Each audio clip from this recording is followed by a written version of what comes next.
If you're looking for more horror outside of the mainstream, look no further than Unsung Horrors, a podcast about underseen horror movies. I'm Lance. And I'm Erica. Every other week, we'll cover a horror movie with fewer than 1,000 views on Letterboxd.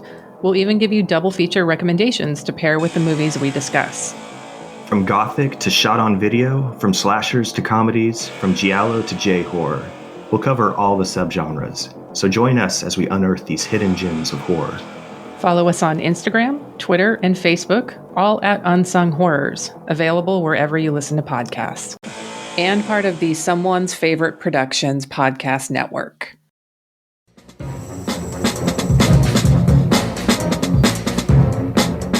Hello, this is Aaron West. I am the author of the A24 New Wave. In this book, I look at A24's output and I make the argument that we are in a new wave movement right now. A24 plays a major role. This book has a supplemental podcast where each episode is a brief conversation about an A24 related topic, whether an actor, director, or even a genre. As I continue research for the book and conduct interviews, I expect to record podcast episodes with people involved with the company.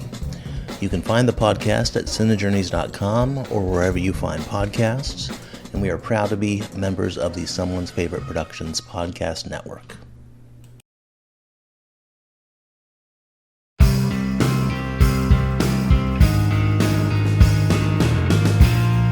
Weirding Way Media.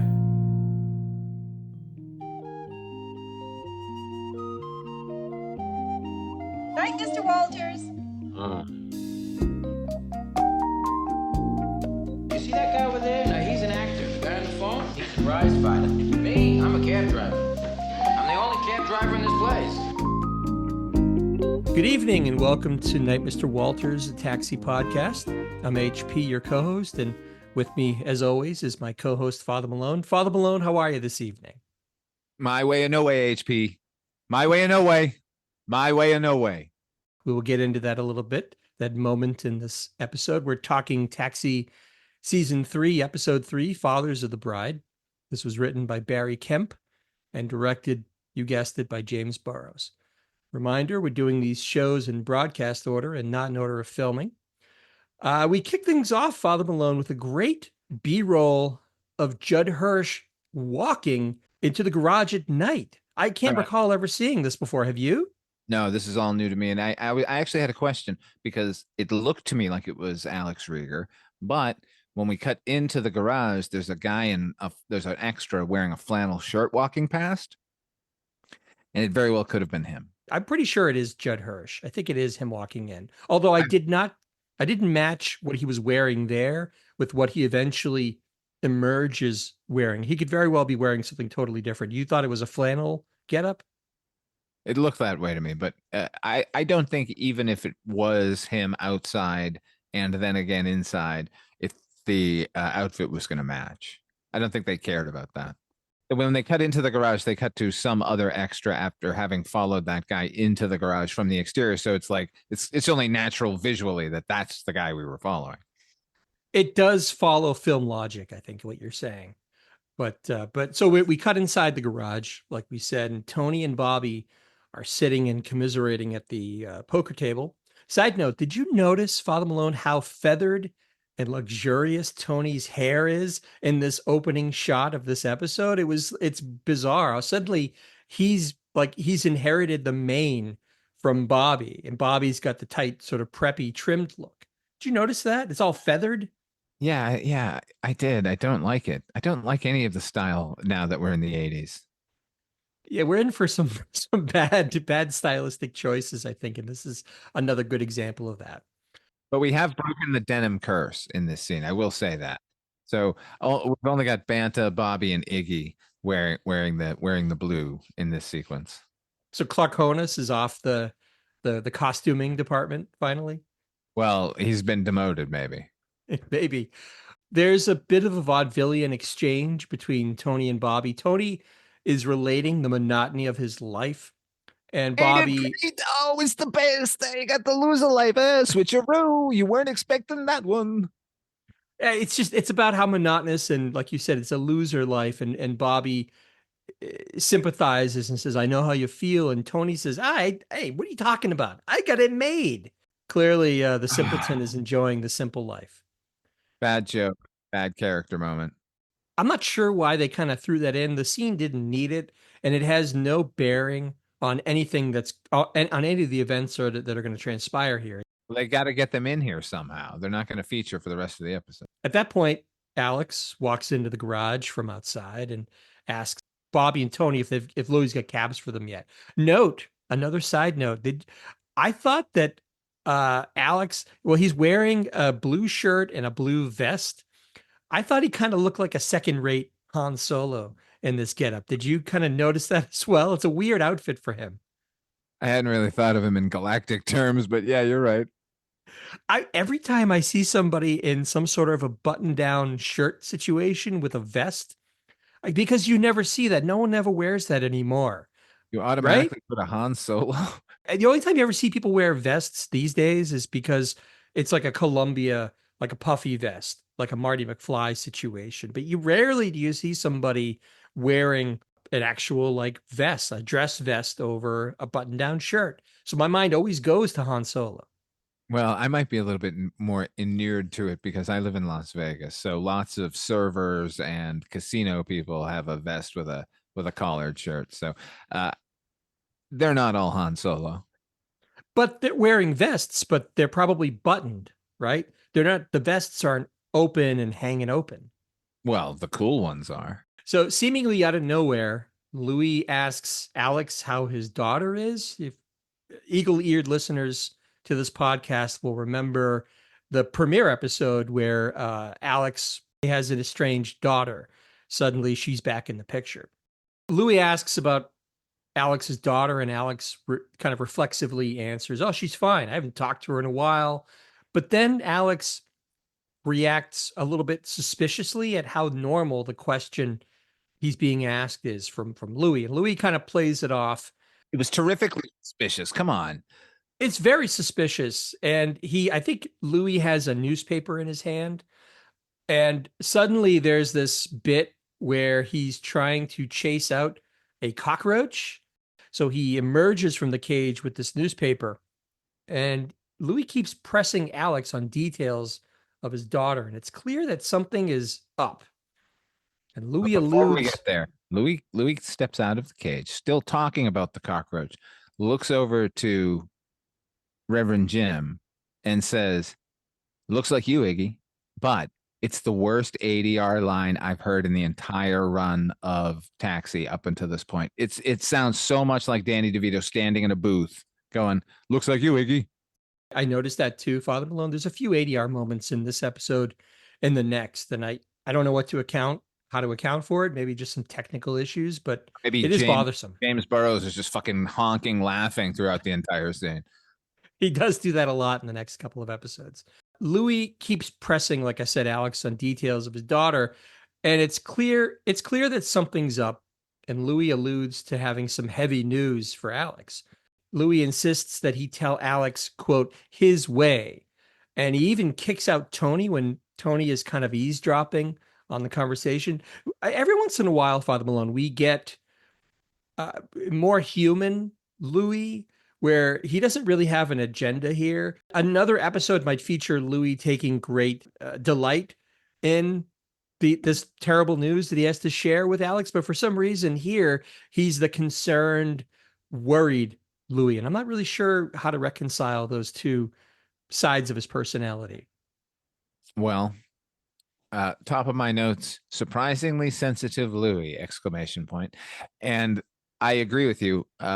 But I don't question because I love surprisingly sensitive Louis. I like when he can relate to the others in a way that doesn't involve scamming them. I do like sensitive Louis too, as long as it doesn't become romantic Louis who is dealing with relationship issues. That as long as we're not dealing with Xena, I don't care if we're dealing with a relationship. But I like him. I like him occasionally relating to Alex Rieger. Sure. Alex has been there a bunch of times for him. And ultimately, this is a situation, at least as an audience member, something that we should relate to if we've been watching since the beginning, because this is clearly a subject that's important, Alex. No doubt Louis remembers the time that Alex stole a fucking cab and two other cabbies all fucking drove down to Florida. So he knows it's important. It's refreshing to see that Louis has ultimately no agenda here. It would be easy to see Louis charging Alex a buck for the news. We've seen him extort money from the cabbies in desperate situations, but here he's very sensitive to what he believes how Alex is going to take this news. Louis is asking questions to Alex about Kathy's age, Kathy being his daughter, of course. And Alex's responses seem to confirm this news that Louis is leading up to here. Finally, he lets the cat out of the bag. He tells Alex the news. Alex's daughter, Kathy, is getting married in New York City, and she did not invite Alex. Just to catch people up, Alex's ex-wife remarried a fellow from Brazil. We're led to believe that he adopted Kathy, and she's been living in Brazil with the mother. They haven't seen each other a lot. I think it's implied that she's been in Europe and overseas a lot. So he's seen her that one time, maybe 2 or 3 times max over the last couple of years, over her entire lifespan. Probably. It's sad, but it's kind of nice in this episode because we get a little more understanding. Because let's be honest, that first episode where Alex talks about how he essentially abandoned the family, or at least that's the story that we're given. We beat up on him pretty good in that episode, but we get a little bit more information here, and maybe it wasn't quite so cut and dried, as we'll see. We'll talk about that momentarily when we get to that part of the episode. Alex is incredulous when Louis tells him that this wedding is happening, but Louis is emphatic. He shows Alex the notice in the newspaper, the one that he just used to shoo the cockroach away from the cage. Kathy's future father-in-law is apparently a UN ambassador, the fellow in Brazil, and they're in town for the wedding. The other cabbies start acting very tenderly towards Alex, but he insists, just go to work. Alex says she's been living in Brazil and he's only seen her once in the past few years. Maybe that's to your point. Maybe it has been the one time. Alex is feigning not caring about the wedding at all, but then Elaine steps up. It's kind of nice. We haven't really seen much of Elaine in the past few episodes, and we haven't seen Elaine being Elaine. Exactly. This is much more in line with the Elaine that we've come to know and love.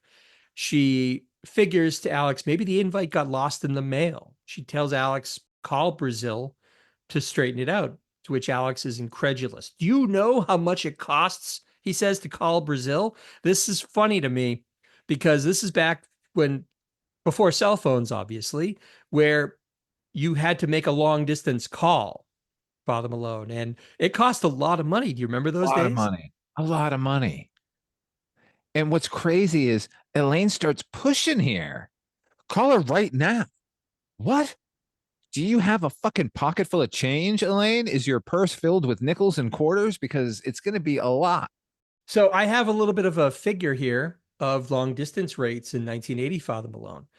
In 1980, the weekday rate for a long distance call across the US, just across the US, not talking international calls, was 54 cents for the first minute and 38 cents for each additional minute.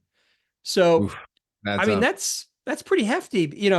I remember it was so bad. Like when I was in school, when I was in college, I had a phone card, and sometimes to get around long distance calls, because you would call and the person on the other end would get a thing saying, you have a long distance call from, and then a little recording would play like, HP.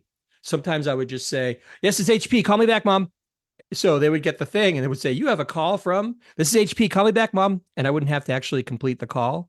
It was so expensive. It was ridiculous. I so loved that gambit. Yeah. Pick me up. We're done. Movie's over. We live in very interesting times, Father Malone. There's a lot a lot not to like about what's going on today in the world. But I think we can agree at least that the advances in cell phone technology have only made the world better. right? You know what I think about sometimes, HP? The movie, was it The Survivors with Robin Williams and Walter And Matthau Walter Matthau. Yeah. and Jerry Reed? And so they're dealing with a bunch of survivalists, and at one point, they like the head of the survivalist thing, which I think might be Tim Thomerson. Maybe I'm crazy. He says, no, actually, it's Robin Williams who asked the question, but he's parroting the leader of the survival camp. He says, "Name one good thing that's happened in the past 20 or 30 years, like one thing that's gotten better." And she says, "Video games." And I think that every time now, like anytime throughout history now, when I think of like where we are now, I think, is anything better than it used to be? Yeah, video games. They just keep getting better. You're absolutely right. As I'm sitting on my couch earlier today playing Assassin's Creed Shadows, there's hair blowing in the wind. You can change outfits and everything looks very, very realistic. And I'm remembering playing the bowling on the Atari 2600, which was just like a few pixels and one giant pixel that would scroll very slowly down the alley and hit 10 little tiny pixels at the end, and that was bowling. But not to, I guess I'm going to paraphrase a Dana Carvey character, but we liked it, Dag Nebbit. Yeah, HP. I had my first Star Wars game on my Atari 2600 was just a lame bunch of blocks that was supposed to represent like a lightsaber, and then another block was shooting other blocks at those blocks, and you had to block the blocks. Okay, I just finished fucking Jedi Fallen Order, where like you're hanging off of a cliff and you're using the force to pull stormtroopers to you and then running them through with a lightsaber, and it's all fucking photorealistic, and it's an actor that I know from other things. Come on. It's stunning, and you can build your own lightsaber, and the guy actually uses it, and you can you can have him costumed in a certain way, and that's what appears in cutscenes and stuff. It's really amazing. So, from that perspective, anyone who maybe is thinking that this is maybe the worst of times in a lot of ways, cheer up. Video games are super cool now. We've never been in a better place regarding video games. If you need escapism, and we do, video games are the way to go. It's a great escape for me. I know that much. So Alex finally relents and he goes to the garage payphone to take out a mortgage to make a long distance call to Brazil. But he can't get through to either Kathy or his ex-wife. He's on the phone with some sort of aide to the UN ambassador, and he tries to explain the situation. And the aide on the phone confirms that Alex's ex-wife actually expressly said that he shouldn't be invited. And this sets Alex off in a big way. He yells at the person on the phone. He demands that an invitation be sent to him as soon as possible. A berserk Alex is a scary proposition. We've seen him lunge at Louis with blood in his eye. This sets him off, like I said, and he gets all upset. And he hangs up the phone, and Elaine is stepping up big time in this episode. She insists that she should go with him to support him and to help him through this whole thing, which is awesome. That's what we want out of Elaine. She's fantastic, right? There another beat with Banta. There might have been. See, I don't record every single. I think he came in and did something else stupid in between. I only say that because in my notes I have written, "The boyish glow has left Tony Banta. A young dummy is funny, an old dummy is sad." I don't know what I'm referring to there, HP, but I guarantee you he did something really dumb. Well, I don't record every single line of dialogue that I try to keep it more germane to the main plot of the show, but it's very possible that he had some lame quip about what's going on and maybe further illustrated that he's a big dummy. So that's probably what happened here. After Elaine steps up and says she's going to go to this wedding, we cut to a B-roll shot of Riga. Reeler in Riga. That's the best part of this scene, man. Oh, and when Louis like watching this thing, and it's like, yeah, oh, this horrible thing is happening to you, Alex. I'll go with you. And Louis like, this is such a great opportunity. Like, she's gonna fuck you. Like, well, Louis not wrong. She's very supportive, and I have to say, this episode she looks pretty damn good. They especially in this next scene that we're going to describe. But we've been dealing with these costuming woes, right? The blue jean committee, all of that stuff. But she's back in a big way, In in this episode. green, as she should be. Put redheads in green. We cut to a B-roll shot of what appears to be the Waldorf Astoria, aka the hotel from Coming to America. Do you remember when Do not alert them to my presence. It will be at the Waldorf Astoria. it looked like it. It was hard for me to match it up exactly, but it has to be because I think the point of this is these are very very upper crust people, and this is where she would of course have her wedding, the fanciest hotel in New York. So we cut inside, and once again, Father Malone, the set design is on point. It's a huge lobby with candles, flowers, chandelier, guests milling about the works. What did you think? I actually thought it was a little bit lacking. Why? For the grandeur of the hotel presented, it should have been more. We find out why halfway through the scene, because this is not the set. The actual set we're going to see later, and that set I will praise. That's fair. I just thought it for an entrance way to a huge wedding like this, an after party, a reception. I thought it looked great. It didn't As an read entryway. Yes, as an entryway, definitely. But I was expecting something grander because I've seen what they can do. I still think of that auditorium in season 1. Sure, but there's been many. There's when they go to the gym to see Tony box. Sometimes it goes on forever. When they had when they did the spelling bee, the school, that was That's what tremendous. I'm talking about. That's what I'm talking about. The spelling bee school. So I like this. I like this so far. But you're right. It does get a little bit bigger and grander as we go on. Elaine and Alex try barging in. They walk down. Elaine's resplendent in sort of an evening gown, and Alex looks good. But an attendant who's got a list of names turns them down flat. They're not on the list. The functionary is played by a guy. Did you recognize the functionary, this attendant? Not at all. I did. His name is Harvey Skolnick, also known as Harvey Miller. I don't know why. Maybe it's it's like a union thing. Maybe he couldn't. Maybe there was already a Harvey Miller, or maybe it was a Harvey Skolnick. Who knows? Anyway, Harvey Miller / Skolnick has done some acting here or there. He has the odd minor role in stuff like Big, the movie Big with Tom Hanks. He was in Beaches. He was in Awakenings. Penny Marshall's person. Apparently, there is some tie-in there. Those are all Penny Marshall movies you just named. Yeah, and that was totally random. But here's the interesting thing. He was also a writer. He wrote for the Bob Newhart Show. He wrote for The Odd Couple. He even, Father Malone, wrote feature films like Private Benjamin. And Cannonball Run 2. Oh, wow. He also did some directing, including a couple of season 5 episodes of Taxi. Interesting. So this won't be the last time we hear the name Harvey Skolnick. I thought it was pretty cool. Can't wait to tangle with Skolnick again.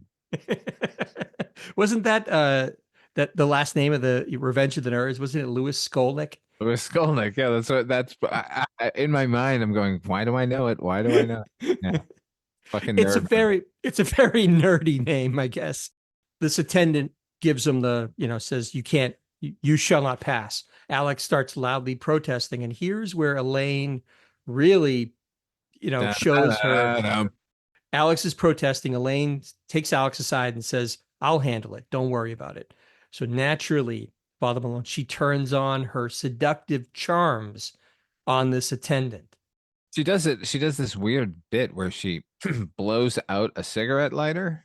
It's super weird, but it's also weirdly super hot. Very sexy. It is a weird line that she gives the guy. She asks for a light, and the guy pulls out the lighter, and he says, "Well, you don't have a cigarette." And she says, "We don't need one." And he's holding the lighter, and like you said, she blows out the flame, and it is weird. It wasn't what I expected, but it certainly charms Skolnick because he says, okay, you guys, he says, because she's implying that like, I will, let us in and I will see you later. And he has some sort of line like, I know this is a 1 in a million shot, but I'm going to take it. Go Yeah. right in. Yeah, I wrote down. Yeah, she is a 1,000,001. That is a chance worth taking. This guy's smart.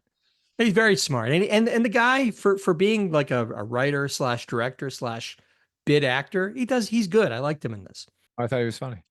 He's very funny. So they get in, they get champagne from somebody passing it out amongst the crowd.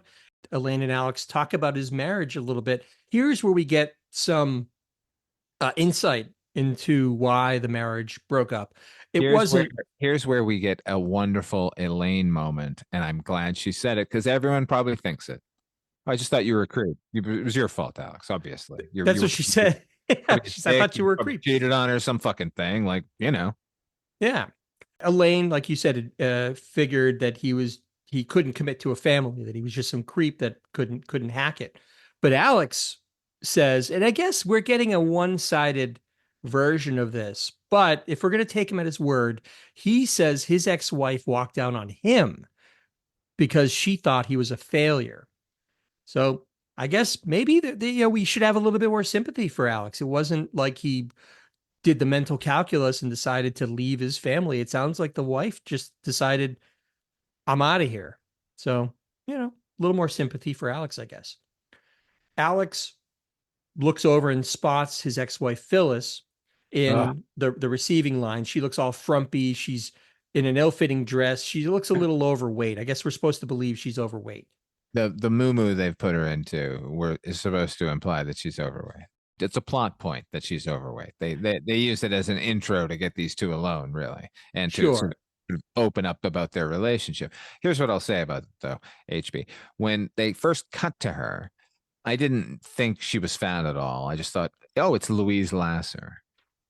And then I thought, I would strut around the fucking room with Elaine Nardo if that's what was keeping me from my daughter's wedding. I'd be like, there would be no confrontation. I would just walk up with Elaine Nardo and go, hi, I just wanted to say hi. This is Elaine. Yes, Elaine is my date. Where is what's her name? Blah, blah, blah.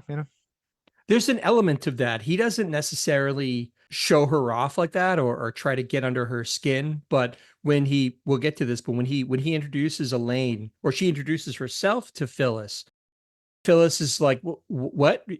Did you say you're here with him? My failure of an ex-husband? Oh my God, what's going on here? As you just said, Phyllis is played by Louise Lasser.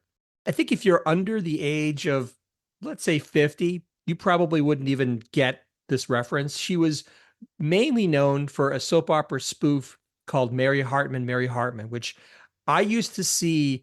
It was on like late nights on Channel 56, Father Malone. Do you remember that? Oh, sure do. And I would always watch it because I knew she was associated with Saturday Night Live.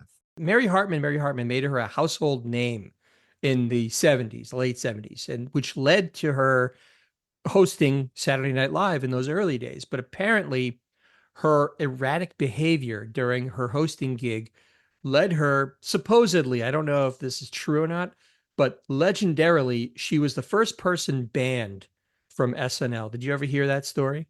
Of course, I heard that story where she like opted out of a bunch of sketches and then insisted she be allowed to do this long rambling monologue that fucking went nowhere. I've seen it. It's awful. So, yeah, she's rightly banned. I know Lorne Michaels maintains there is no list. I'm not going to do a Lorne Michaels impression. There is no list. There's no one I'm banning on the show or anything. It's not like she came back. Although I think they might have worked to get together again at some point. So who knows? She was so big and such a recognized name. And nowadays, you'd be hard pressed to find anybody who really knows Louise Lasser or knows what she's been up to. But she was so, I don't know if she was just unstable or if it was like a drug thing or what. But is she not in Requiem for a Dream? Not in the main role, but one of the friends. She might have been, but I remember Ellen Burstyn when I think of that. I know Ellen Burstyn is the mom in it, but I'm saying one of mom's friends. Is it not Louise Lasser? And I know she was in a bunch of Woody Allen movies, which is why we're still even talking about her, because she was married to Woody Allen in the late 60s. Yeah, she was Woody Allen's second wife. I have this here, married from 1966 to 1970. But it's I don't know, it's just odd that somebody can be like the face of the late 70s comedy, and then she's just kind of sunk You know without a what's funny? trace. The reputation that she had from Saturday Night Live uh colors my impression of her every time I see her in anything.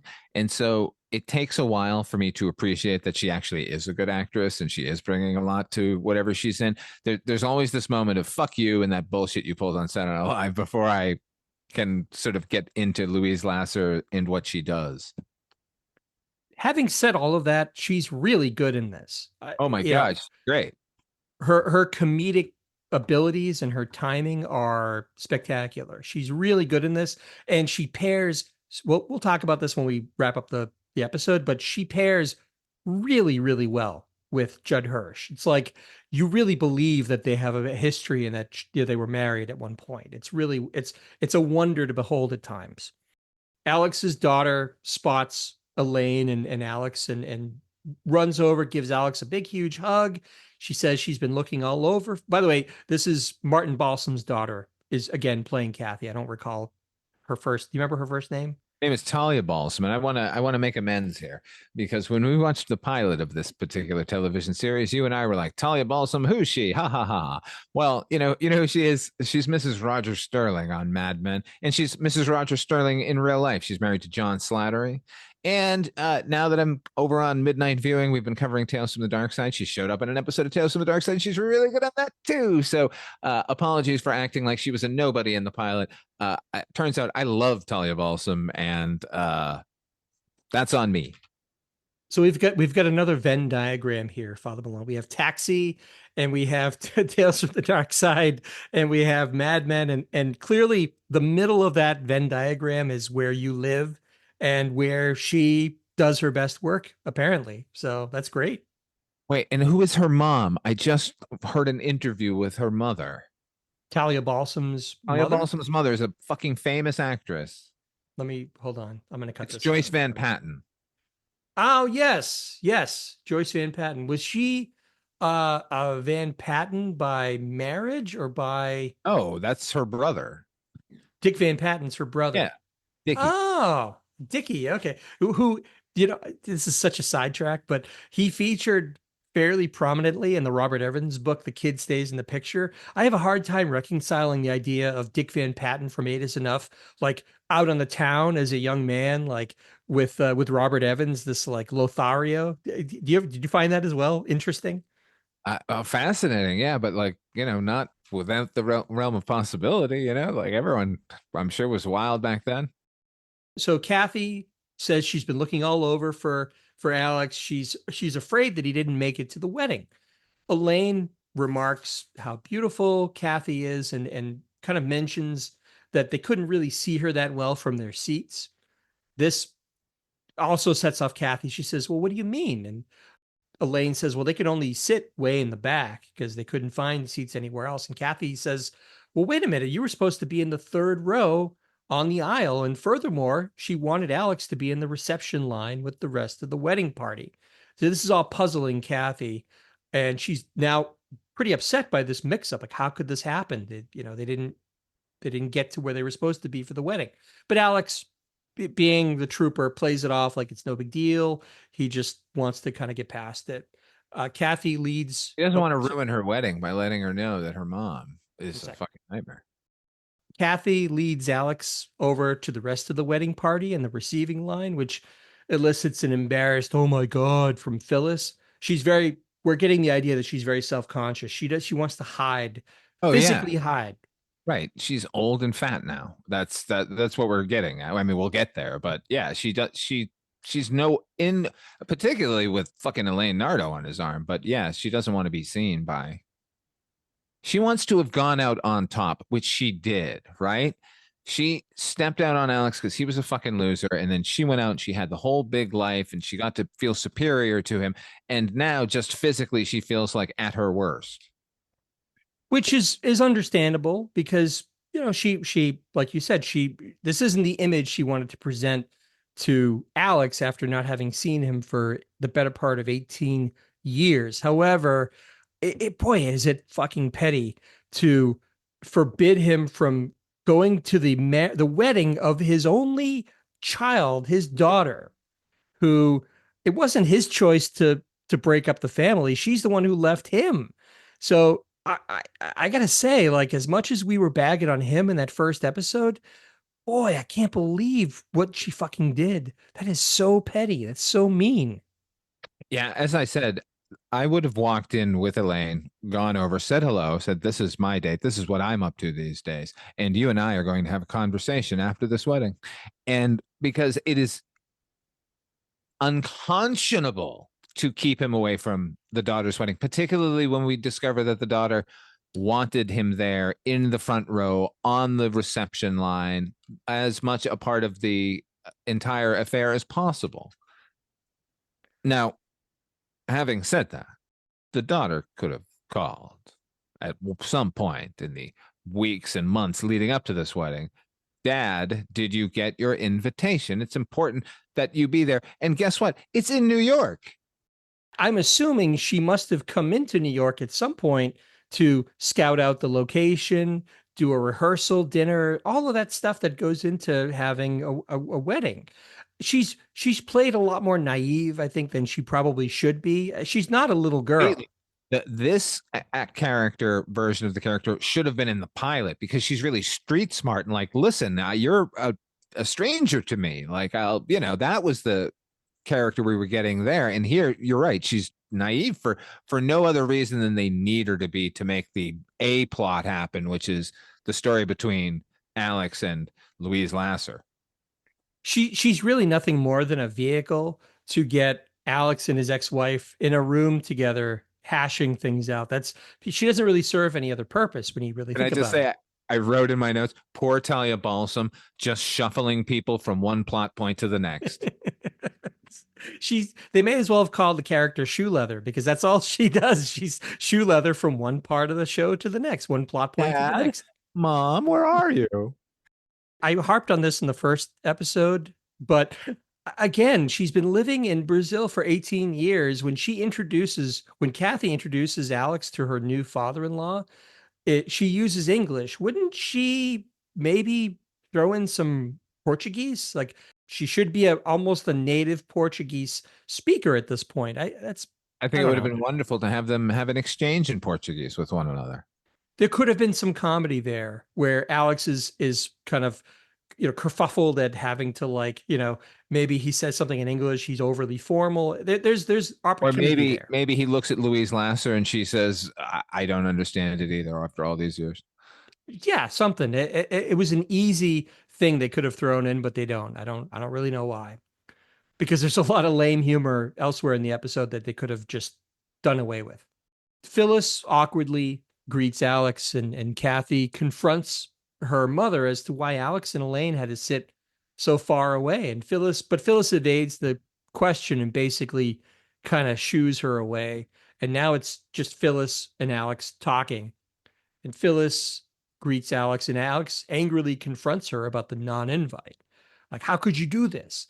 Phyllis counters by making a sarcastic comment about how his life hasn't changed in 18 years. She says something like, "I hear they have electric meters now." But then Elaine introduces herself to try and diffuse the moment. And that's that moment, like you said, that shocks Phyllis. She's like, "Excuse me? Did you say that you're here?" Because Elaine's being really nice and sweet. "Congratulations. You must be so happy for your daughter." But Phyllis can't hear any of that because she's so shocked at how this beautiful woman could be there as Alex's date. You're right. He should have really played that up. And Elaine is obviously game to play that. Like, she stepped in not just to diffuse the situation, but to be super sweet and go, "Yeah, I'm with him. So why not?" Like, we've seen Bobby Wheeler impersonate Louis De Palma at a fucking reunion here. Like, they can play like she's super hot for Alex.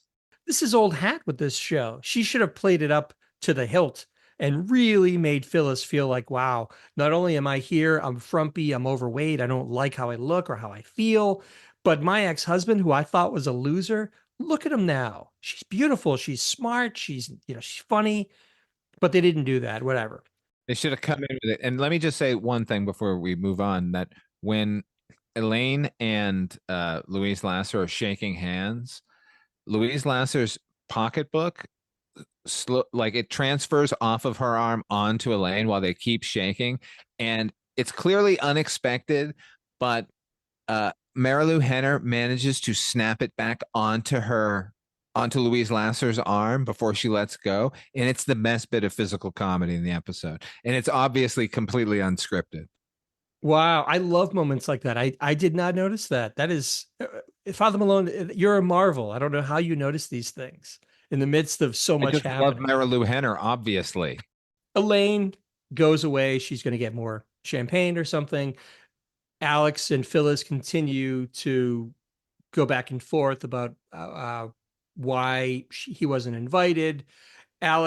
She finally admits to Alex, Phyllis admits to Alex that she just didn't want him there, which is really a shitty thing to say. Like, So at bad, least she's being man. honest, but Yeah. it's like, but that leads to Alex. So Alex tries to then close the conversation with a really nasty jab at her weight gain. The joke, I wrote it down here, I'm not going to do it justice. His joke is, you haven't lost a daughter, you've gained a ton, which is so hurtful because that's the whole reason behind her shame is she's overweight. She's in this awful muumuu, this house dress looking thing. She walks away really hurt by the remark. She kind of shuffles away and Dope. big time. So she goes away, and then Kathy comes over and asks where her mother went. Hi, what we should move the plot along, don't you think, guys? That's right. What's happening? So she admits to Alex that Phyllis is very vain about her weight gain and was afraid of what Alex might say if he saw her like this. But Kathy says, oh, that's crazy. You wouldn't say anything about her weight, would you? Ugh. Which kind of leads to Alex like sputtering, like, Oh, yeah. we go find Yeah. your mother. How do I admit that I did just that without admitting I did just that? That's basically what happens. Let me just ask the most specific question of all time that just occurred, but Yeah. I'm a naive person. What's that? Oh, yeah. No, absolutely. Help me, Daddy. She's so naive in this. So we fade out, we fade in to a ballroom now where the guests are all dancing. And I think this is where we're going to pick up the idea of the set decoration. This is where you liked it, right? Yeah, but particularly, honestly, when we go into that fucking janitor's closet, The janitor's closet. that's the set that I'm just like, wow, that looks great. I've never been in a TV studio. I've never been to a live taping of any show of any kind, but it's remarkable here where you have them dancing in this giant ballroom with people dancing all around them, tables, chandeliers, what have you. And at one point, as we'll get into, they have to go into another room, which is the janitor's closet. Not a closet. It's like a utility room. Yeah, this is a big hotel, so they would have room after room of maintenance and cleaning facilities. The early hallway set, yeah, it's pretty good, but like this set, like gritty and grimy. It looked, but like also clean because it's a high class joint. Really, really well done. So the guests are dancing, including Alex and Elaine, and Alex is wondering to Elaine as they're dancing why he feels so guilty about his cut down of Phyllis. Elaine gets right to the heart of it. She says, it's because, Alex, you're afraid of ruining your daughter's perfect wedding, which is true. I mean, the last thing he wants to do is make trouble for her perfect day. This prompts Alex to go and cut in with Phyllis, who's dancing with her husband. Don't let him in. And she refuses, but the husband, it's implied, is a gentleman, and he agrees that they should chat. So they cut in. Alex tries to apologize for hurting her feelings. There's some more back and forth. And he finally asks if they can talk it out in the other room, and she agrees. Here's where we walk into what appears to be like a utility room where it's huge. There's like two slop sinks, basically, what you would see in one of these things, a lot of cleaning solution, bottles of bleach and everything else. It's big. It's like a pretty sizable set. I want to say it's maybe 3/4 the size of the garage set. It's pretty big, Yeah, it's but not for a janitor, it's for a cleaning staff. it's what you would expect to see at the Waldorf Astoria to handle the size and magnitude of that operation. Alex again apologizes for his remarks and admits that it's because he was hurt by not getting invited to the wedding. But then she takes him to task because it's such a terrible apology. She says something to like the effect of like, I've been waiting 18 years to have this conversation to hear you say those words, and this is what you give me. Like it's it's what you would expect people who've known and loved each other for a long time but are no longer together. Like they can get under each other's skin in ways that other people can't, right? Because you know what pushes their buttons. Here's the thing, though. The reason this scene works is because Louise Lasser is infinitely charming. Because she is saying, if I was confronted with it, would make me want to murder the other person. Right. Like, what apology were you expecting in the last 18 years when you walked out on me and took my child and fled to another country? That what apology do I owe you? Like, there's no way in any way equal her not inviting him to the daughter's wedding and him making a crack at the wedding after walking out on him. It's such an awful, awful thing that she did. The end didn't justify the means. Just because she's he should apologize for making that crack. That's fucking rude. Yeah. Shouldn't do it. And you used to be in love with that woman, and that's fucked. So you should apologize. But he doesn't owe her a fucking thing. Not at all, because now we understand more about what took place and how, look, we're not going to make excuses for his attitude and what he did in those days, but you don't walk out on a guy just because maybe he's hit some hard times, maybe he's not measuring up. You work it out, and if you can't work it out, then you get a divorce and you work it, you work through that. You don't just leave and go to another fucking country, to your point. So, but it's a nice dynamic. They start bickering a little bit. They really are like an old married couple because they're just two pros. I mean, Judd Hirsch and Louise Lasser going toe to toe. It's awesome. After 18 years, Alex admits, you'd think you couldn't still make me crazy. And it starts to break the ice a little bit because they have this moment where you feel their shared history of being married and loving each other. Because like you said, at one point they did love each other and they were as intimate as a married couple should be. So, well, I think what we get here almost instantly is the heart of their relationship, which it was all based on fucking. True. Yeah. It's all physical. So Phyllis admits to Alex that, she's so much older and so much heavier. And she was really, really nervous to see him. They go back and forth. They're kind of making each other laugh, then making each other mad, and then back to laughing. The same old things seem to annoy them, but Alex's mind goes to the nice things they used to share. And here's where it becomes clear that their whole relationship was based on physical love, because she whispers something into his ear. Okay. And just say about this bothered me. Because these are adults, and what we've got up until then is a wordless thing where it's, what are you thinking of? What are you thinking of? And they keep sharing looks, and you know that it's filthy. You know it's filthy, right? And then when she goes up to whisper, I'm like, come on, just say. They didn't need to say what they were thinking of, but she could have just said like a time or a place, instead of this like conspiratorial thing. Like, this is television. Come on, give us something. Remember, it was on top of the Empire State Building and a blimp was going by. Like, something.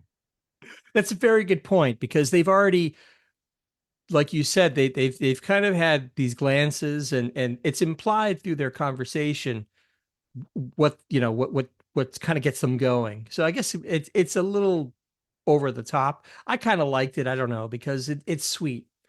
Phyllis admits that the physical part of their relationship was always great, regardless of anything else they had going on. They they could always fuck with the best of them, basically. Yeah, come on. Look, there are plenty of relationships out there that are just based on that. Like there's nothing wrong with it. But it becomes trouble when you have a child and suddenly you're fleeing to Brazil. Yeah, there's nothing to be ashamed of here. Maybe it's just the times. Maybe nowadays people might be a little more upfront with their needs, but this was a little bit more repressive, I think. At the same time, Phyllis is afraid that she's lost that romantic spark. She's not as young as she was. She's not as appealing as she was, and she's a little sad about that. And then Alex makes some kind of spicy comment. I don't remember exactly what it was, which makes her feel a little better. And they Says end up he says, "Baby, I'd fuck you right now." right over that slop sink right now. Let's come on. I believe that's what he said. So this is cheering her up a little bit, and they hug. But during the hug, they get a little weirdly physical. She kind of Weirdly physical. Listen, if you're hugging someone and she puts her leg up around you like that, it's on. and that I don't know how to feel about that, because I know she's obviously depressed about her physical situation, but that's no excuse to start rubbing up on your ex-husband when your husband's out there dancing with your daughter on her wedding day. I thought that was a little bit too much. I don't know. It is morally questionable and so fucking sexy. They're kind of tittering like kids at times, and he plays along with it up to a point, but then he realizes it. But then actually, no, at that point, Kathy, the Miss Exposition or Miss Shoe Leather, comes in looking for Mom, Dad. You guys don't have sex. That would be weird. Like, can we just resolve the episode now? So she comes in like the prototypical child that interrupts the parents before they start having sex. They disengage. Alex and Phyllis disengage. They're embarrassed. They're flushed. Kathy, not understanding what was just happening. Kathy apparently is a 12-year-old bride. Like she doesn't know that they were about to fuck. Get out of here. She says, seeing them make up is the best gift she could have ever received. She goes on to say that what would really, really make her happy is she'd love to see them hugging each other. Of course, like 1 minute prior, and they were about to have sex over the cleaning products. Want to see us hug? Oh, baby, you're going to see us hug. You might want to leave the room. This hug is going to be so, oh, it's the huggiest. This might scar you for life, but here we go. They agree to hug, and it's a very sweet moment. And then Alex leads them all back to the wedding. We fade to black. That's the end of the episode. Now we're going to talk about yellow lights. What does a yellow light mean? Just a reminder, we grade on a scale of 1 to 5 yellow lights. 1 is the worst Taxi episode. 5 is the best Taxi episode. Father Malone, as it is our custom, I'm going to throw it to you first. What do you give Fathers of the Bride? I want to give it a 4, but I'm going to give it a 3. There's too many lame jokes, too many wonky bullshit. The characterization of Little Rieger, Kathy is just I don't know what they're doing there. Like, what a waste of time with the character and with a performance by Talia Balsam. The stuff with Louise Lasser, man, is so fucking good though that I want to rate this higher, but it's a solid 3. Oh, I want it to be 4, but it's 3. Again, I'm of a similar mind to you. I gave it was a tough thing because I think Louise Lasser is so good, and there's such a great lived-in quality to Alex's interactions with her, and their back and forth is really, for me, that it's the highlight of the whole show, because she's so good, and he really matches her beat for beat. But at the end of the day, I also agree with you that some of the other bits of humor are kind of corny. The stuff with Bobby and Tony at the beginning is not that great. And this is really just about Alex and his ex-wife. I mean, and to a certain degree, Elaine's there as well, but no one else really features. So it's kind of a capsule Rieger episode. So I give this 3 yellow lights as well. But I think it's a solid 3. 3 trending to 4, but we don't do half lights. So No, I'll give it 3 yellow lights and the glow of the dashboard radio. that's going to do it for this episode of Night, Mr. Walters. Father Malone, where can people find you when you're not clocked into the garage? Well, you should check me out over on Midnight Viewing. That is my horror show, which has a bunch of different shows. We've got a weekly show and a bunch of HP and I, by the way, are we're working on Fusco Fest over there. I invite you all to come over to Midnight Viewing's Fusco Fest, where HP and I are checking out the works of Mr. John Fusco, screenwriter extraordinaire. We so far have episodes out for Crossroads and Young Guns. By the time this comes out, Young Guns 2 will be out. And so that's an ongoing thing you should check out. Go check that out over there.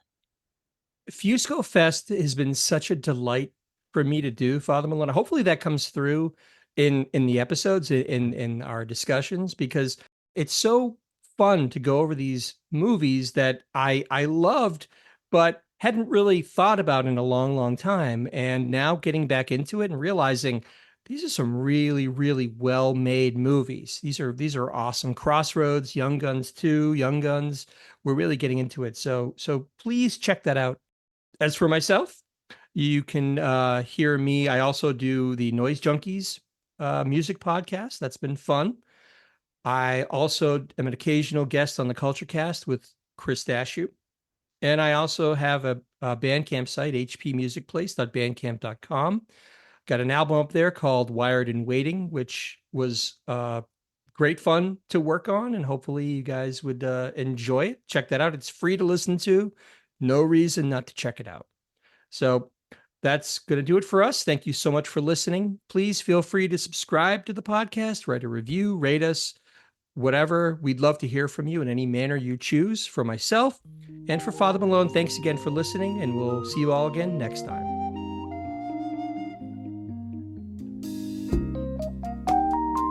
Night, Mr. Walters.